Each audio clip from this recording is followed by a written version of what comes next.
Hello and welcome to today's session on the computational chemistry course. We had one practical session a few weeks back. Today we will have the second practical session wherein we will execute a few programs, and I urge you that as I am executing the programs here, you also put on your computer, get your Linux operating system on and execute the same programs, because unless you practice, all this theoretical knowledge will not be very useful. So, now I am setting up this program. So, you will see on your screen I am in my working directory. So, how do I know which directory I am in? I just type in pwd. Pwd tells me which is the working directory wherein I am working. So, this says bltembe at bltembe Inspiron 3521/prog. So, I am in the program subdirectory. So, I want to know what are all the programs in my subdirectory. So, I type ls, ls gives me a list of all the programs. So, what I have here is a list of all the programs in this subdirectory. So, this gives me a short list. If I want a long list, I will do ls space minus l. So, it will give me a long list which gives all the details of the files, for example, the file size, when it was created, file name and so on. And the extreme left, there are several characters you will see. You will see the first character will be a dash, then rw space, rw dash, rw, r dash dash. So, these are all the permissions for your Linux file. So, this is not so crucial for us, but you will just see that for some files like this a.out, you see this file a.out, for that file there is an x in the last column, rwx, rwx, r-x. So, this x means it is an executable file. So, a.out we have done in the past, it is an executable file. There are two more executable files. So, whenever you compile a Fortran program, the compiled program will be an executable file. So, a.out is one example. So, we will now consider other examples as well today. So, if you remember last time we were executing a program to calculate the exponential of a function. The number we got was not quite what was obtained from the Fortran functions. So, now let us execute that program again. So, I have called that program expte vi expte.f. The name of the program is expte. Why have I called it expte? Because it is a program to calculate the exponential of a function. And how do I calculate it? I calculate it using a Taylor expansion. So, it is always good to give names of files which will remind you of what the things are going to be done in that program, because otherwise there will be so many programs, so many names. So, suppose you call it program 1, program 2, program 3, you will have 100 programs, all names are alike, you will not know the difference between one and the other. Whereas, if the name itself tells you something, like this name is exp, exp may tell you that it is something to do with an exponential, and te is the Taylor expansion. So, this program is to calculate the exponential of a function using a Taylor expansion. So, vi is an editor. So, when I type this vi and hit my enter button, I see the entire program on my screen. So, let us recapitulate what all the statements in this program are. So, the first line is a comment card. It says that it calculates functions by Taylor expansion. So, that is my goal of this program, calculate the function using a Taylor expansion. So, now the next line is a executable line, write star comma star input value of x whose exponential will be calculated. So, the moment this line is executed, on your screen will appear input the value of x whose exponential will be calculated. So, now you know that you will have to input something. So, then the next line is read star comma star x. What is the meaning of this read star comma star? That means it will read from the screen.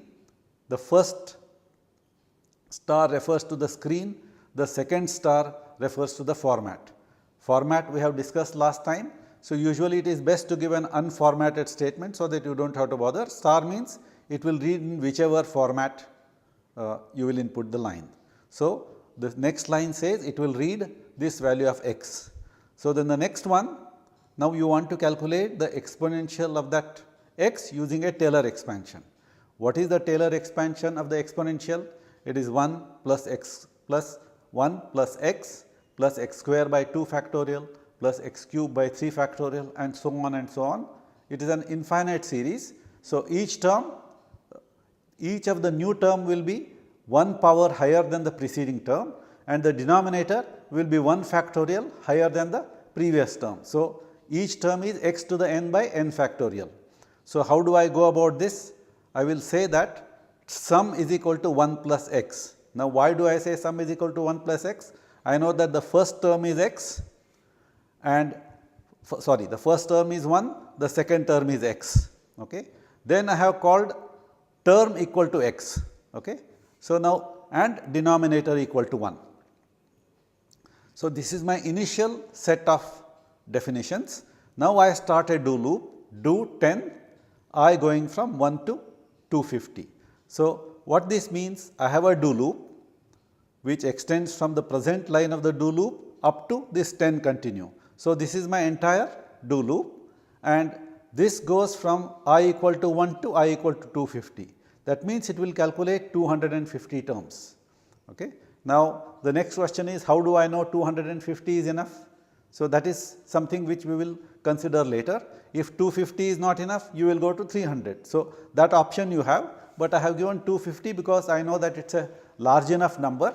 So, which will be expected to give me reasonable number as far as the function is concerned. So, do 10 I going from 1 to 250. Next line is denominator plus 1.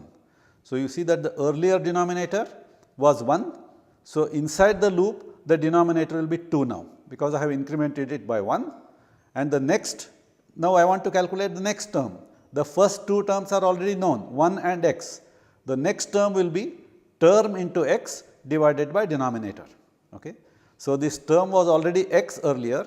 Now, this new value of term is equal to x into x, that is x square divided by denominator. Now, this denom is the earlier value was 1, now it is 1 plus 1. So, the new value of the term will be x square by 2. You know that 2 factorial is the same as 2. So, I have my new value for the term. So, now what is my new value of the sum? Sum is equal to sum plus term. The first value of sum was 1 plus x. The new value of sum is the old value of sum, which is 1 plus x square by 2 factorial. Now, 10 continue. 10 continue means I will go back to this line, which is the do statement.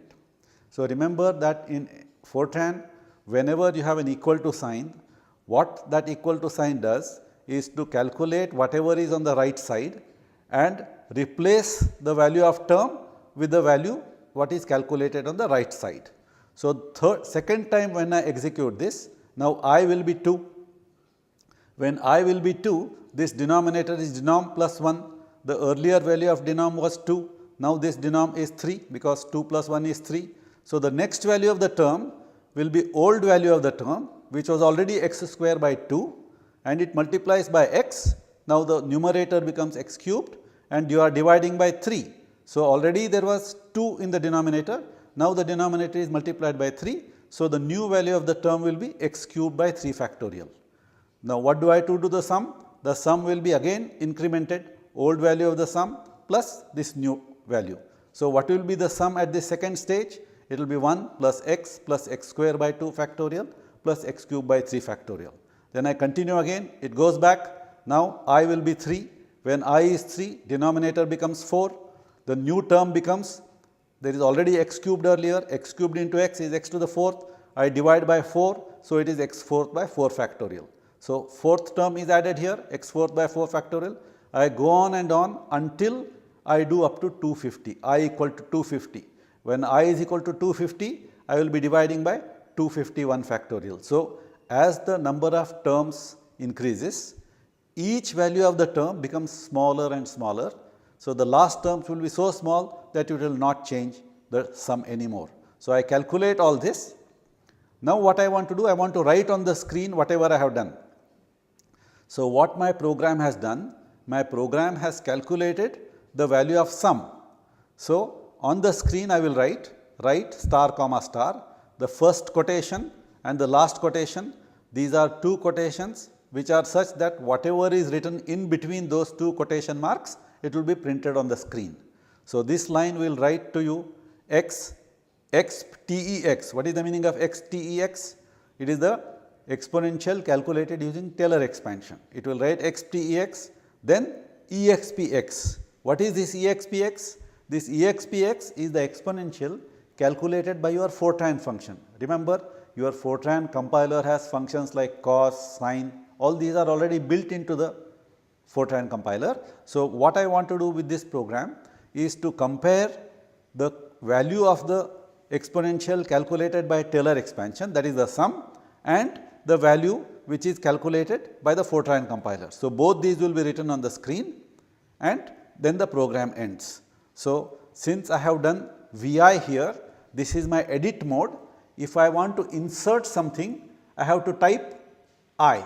So, if I type I, it allows me to insert things. So, I have typed I now, see whenever I type I, it inserts. So, whenever I want to come out of the insert mode, I type escape. Escape allows me to come out of the insert mode. Once I have an escape, I can use the arrows to go wherever I want in the program. So, remember, whenever I am using a VI editor, there are two modes, one is an insert mode and one is an edit mode. Edit mode, you go from insert mode, type escape, you will go to edit mode. Now, if I want to type something, I am at the character M. Instead of typing I can type A. When I type A, my cursor goes to one space after M and I can insert whatever I want. See, I have typed A, I have written all this. Now, if I want to remove all those extra things, I type escape again, then type 1x, that 1s is gone, next x, the second x is gone, type once more x, x means it is deleting that character, delete once more. So, all the wrong things that I have edited are gone. So, there are two ways of inserting. One is just typing I. When you type I, it will insert wherever your character is. Now, suppose I type I now and I start inserting. So, it has inserted to the left side of M. Now, again I want to delete them, type escape again, then again x, x, x, x. Now, I have just D, E, N, O remaining. Now, I want to insert M after O. So, in that case, I will type A. When I type A, I go to the right of O and I type M. I type escape again. So, this is how you will use the editor to add or subtract things on the screen. So, now my program is okay. So, I want to come out of this editor. To come out of this editor, first you are in the edit mode, you shift colon. When I type shift colon simultaneously, you see this colon coming at the bottom. So, I am now ready to enter. So, when I type X here, that means I can exit from my program. So, I have typed X there, then enter. So, what it has done, I went into this program xte.f, did whatever corrections I wanted, then came out. Now, I am in a position to execute my program. To execute, what I have to do, I have to compile this. So, earlier what did we do? To compile, we wrote gfortran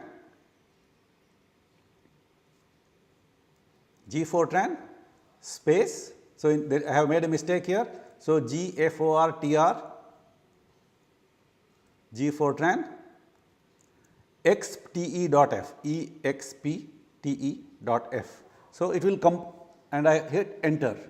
So, when I said enter, it says gfortran found. Now, it is giving some error, okay. Gfortran command not found. Now, can you identify what was the mistake? So, instead of gfortran, I wrote gfortan. So, it does not recognize this line. So, I have to write, I have to do it again, gfortran space expte.f. So, this time it has compiled. So, I hope you have also put your computers on, type all these things and you practice as I execute things here, because that is the best way. So, that if there are any errors, you will be able to detect. And remember that in this program, even a single comma here and there, single character in the wrong place, it will not compile properly. So, you should always remember that everything should be in the right place. So, I have already compiled it. Now, I execute it by saying ./a.out. Any execution in our programs is done by typing ./a.out. What does this do now? I have already compiled using G-Fortran. The compiled file is saved as a.out. So, now when I say ./a.out, it will execute the program. I enter now. When I enter, now it is asking me input value of x whose exponential will be calculated. So, now all I have to do is to give some value. So, let me give you like a value 2.0. This is the value I am giving and I enter. So, when I enter it, it writes, remember in our program we asked it to write x, xtex as well as xpex. So, it writes x which was 2, it calculated xtex, see what is the value now? 7.389056668. This is the value of the sum which our program calculated, but the computer's function, that is the G-Fortran function, gives me 7.389056621. Okay. So, the only difference is our last 2 digits are 68 and the computer's last 2 digits are 21. So, then the next question would be, how do I know which one is better? Because we took the G-Fortran compiler, it gave us some numbers. We do not know how the program calculates it, because we do not know the algorithm of G-Fortran. Our algorithm we know. So, now next what I want to do, I want to use an algorithm which uses more digits than these 8 digits. Remember, in this particular calculation, there were 8 digits after the decimal points. Count them again, 389,056,68. There are 8 digits after the decimal point. So, this is called single precision in Fortran. Single precision, or it uses 32 bits of memory for these 8 digits. Now, double precision is the next higher level of precision. It uses 16 digits after the decimal point. So, 16 digits is certainly much more accurate than 8 digits. So, how do I do with 16 digits? That is called a double precision calculation. So, for this double precision calculation, you have to make certain alternatives or changes in the main program that I will illustrate by editing the next program. So, what is my next program? I have called it VI EXPTE, that is Taylor expansion exponential calculation. I will say DP, that is my other file. So, what is this file? Similar to the old one, I have called it EXPTE DP, that DP is for double precision. So, let us see what this program is. Okay. Now, look at this. The program is mostly the same, but the differences are, look at the 1, 2, 3, 4, look at the 5th line. It says implicit real star 8 into bracket a dash h comma o dash z bracket complete. So, what this means is that all the variables that begin with a up to h and o to z, remember all our real variables, they begin with a to h and o to z. So, implicit real star 8 means all the variables that I use in this program will be in double precision. What is double precision? 16 places after the decimal point, or it is 64-bit calculation. So, before I gave this implicit real star 8 a dash h o dash z, the first time I just wrote real star 8 a minus h o minus z. This is what I had typed before. So, when I executed using real star 8, it gave me an error. Okay.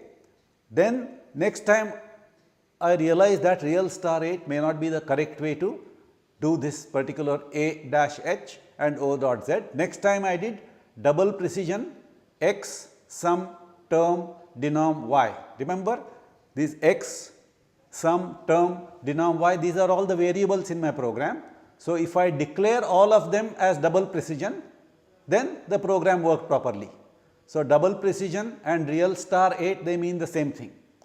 The double precision x sum term denom y, what this line does, it makes all those 5 variables as double precision variables. Whereas, if I give implicit real star 8 into bracket a minus h comma o minus z bracket complete, When I give implicit real star rate, all variables beginning with A to H and O to Z will be double precision. So, whenever you do very accurate calculations in chemistry, something like ab initio calculations or molecular dynamics calculations, the programs will do multiplications and additions millions of times. So, when millions of times you are doing calculations, the errors can accumulate to very large numbers. So, if you have double precision, it makes your calculation accurate at least up to 9 or 10 digits, because you may ignore digits starting from say 11, 12, 13, 14. So, double precision is a very good method to use whenever you want very accurate calculations and when the program involves a large number of operations. So, then what are the other differences? Let us note here. So, most of the programming lines are the similar, except you will see that the rest of the program, denominator, do, program, everything is the same, except when I say y equal to dxx. Remember, when you normally calculate in single precision, it is just expx. So, whenever you do a double precision calculation, dxx is the Fortran compiler's version of a exponential which is calculated to double precision. So, our calculations are done up to 250 terms, each in double precision. The Fortran compiler, I have also used double precision. Now, I want to see what results I get when I execute this. Okay. So, how will I come out of this? Escape, shift colon. When I type shift colon, see that colon appears at the bottom of the screen. Then I type W. W or X is better. X means you exit and save. So, I have entered. Okay. So, now I will compile the double precision program. How do I compile? Gfortran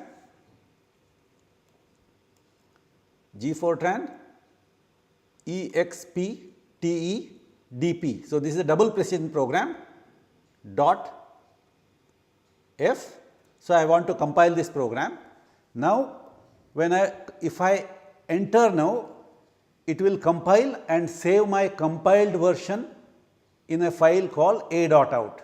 But now, you know, every time I compile, I am getting a.out. So, suppose I want to give the name for this executable file not a.out, but let us say exec dp. This is a double precision program. So, I want to give the name for that executable file as expdp. So, what do I do for that? After I type gfortran exptedp.f, then -o allows me to give a different name for my executable file, -o space execdp. So, I want to call the executable program execdp. I want this new name now, not a.out, but execdp. So, I enter. So, now it has executed. So, whenever you get the next line without any comments or errors, so that means it has executed. So, what did I call my new name? execdp. Now, let us see my directory. So, how do I see my directory? ls minus l. When I enter, so I got this directory. So, now let us see what has happened. You see that there is an execdp, this file has been created. Now, this has been created just at this time, it is 2:41 now. So, it is calculating, it has compiled this at this time. So, when you do that, it gives the time in which it got this file created, and you see that X here on the left side. So, that means it is an executable file. So, you have created a new file execdp. So, now I want to execute it. How do I execute? Now, I will not type a.out, but I will type /execdp. What this is doing? It will execute my program in double precision. So, I enter. Now, again I had a similar line, input the value of x whose exponential will be calculated. That is what I want to do. So, let me give this number 2.0. So, I have given 2.0 whose exponential I want to calculate in double precision. So, I enter. Now, you see that I have this 2.000, this is my initial value. Now, there are 16 places after the decimal point. Your exponential is also calculated. Now, what are the values? 7.3890, 5609, 989, 306, 486. You will see that on the other side, this one is the sum that we calculated, and the second one is what we calculated using the Fortran compiler. Okay. So, where do they differ now? Last 4 digits are 6486, whereas for the Fortran compiler it is 6504. The first few are the same, 3890, look at this, 3890, 5609, 5609, 8930, 8930, 6504. I have 504 here and 486 here. So, the difference between the two calculation is about 18 digits different in the 15th and the 16th place. Now, how do I know which is right? So, one way to find out would be you go back to your program and instead of 250 terms, let me use 300 terms. Okay. So, I will edit VI exp Taylor expansion dp dot f. Okay. So, now what I want to do, I will change that calculation. I was doing 250 terms, now I will do, so let us be, so instead of 250, let me do 350 terms. Okay. So, how do I change this 2 to 3? Type, I am in the edit mode, type R and just type 3. So, it had changed 2 to 3. Okay. So, I have made 250 into 350, again it is already in the escape mode, shift colon x. Okay. So, what I did, now I changed 250 to 350, compiled it, sorry, saved it. Now, I will again compile gfortran, okay, exp.ted.f, okay, I will compile it again. Okay. Now, I will execute. How do I execute? ./execdp, enter. So, now I have to input the value, I will put 2.0, enter. Now, see what values we got. So, I again got 486 in the last digits and the Fortran compiler is 504. So, what do you conclude using this? That my value has not changed, which means whether I calculate up to 250 terms or 350 terms, I am getting the same result. So, I know that this has converged. So, I would like to trust my calculations much more than the Fortran compiler's calculations, because I know that no matter whether I take 250 terms in the sum or 350 terms, I am getting the same result. So, therefore, this is another example which illustrates that when you want to know whether a result is converged, you calculate for more and more terms, and if your value does not change, you know that it is a converged result. So, what we have done today? We have compiled a program which calculates an exponential function using a Taylor series, and we got the results. And to know whether my result is accurate or not, I use double precision. Double precision means I take 16 digits after the decimal point, then I calculated using 250 terms, I got a result, then I used 350 terms, I got the same result. So, now I know that it is a converged results. So, this is how you can know how to get a converged result by taking more and more terms in your sum. So, we will conclude this particular lecture today, and in the next lecture I will tell you how to use these same programs in functions and subroutines. Remember, last time we have used functions and subroutines. So, I want to use several functions and several subroutines and execute in my next session. So, I will conclude here. Thank you.